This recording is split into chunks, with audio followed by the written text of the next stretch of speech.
எல்லா ரூமுக்கும் ஒரே type of door use பண்றதை நிறுத்துங்க.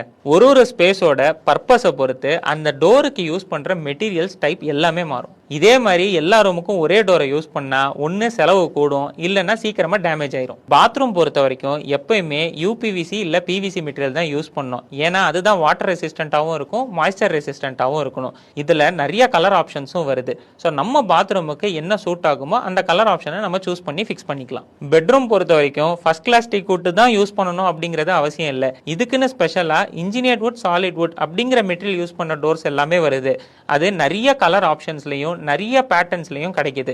ஸோ அது யூஸ் பண்ணாலே தாராளமா பெட்ரூமுக்கு போதும். அப்படி யூஸ் பண்ணும்போது செலவும் கம்மியாகும், மெயின்டைன் பண்றதும் ஈஸியா இருக்கும். மெயின் டோர் பொறுத்த வரைக்கும் எப்பயுமே டீக் வுட், ஓக் வுட் இந்த மாதிரியான சாலிட் வுட்ஸை யூஸ் பண்ணணும். அப்படி யூஸ் பண்ணும்போது மெயின் டோர் எப்பயுமே செக்யூர்ட் அண்ட் டியூரபிளா இருக்கும். அது மட்டும் இல்லாம ஒரு கிராண்ட் லுக் கொண்டு வர்றதுக்கு நிறைய டிசைன்ஸ் யூஸ் பண்ணிட்டு அதை காம்ப்ளிமெண்ட் பண்ற மாதிரியான பிராஸ் ஃபிட்டிங்ஸ்லாம் யூஸ் பண்ணும்போது பார்க்கறதுக்கு ரிச்சா இருக்கும்.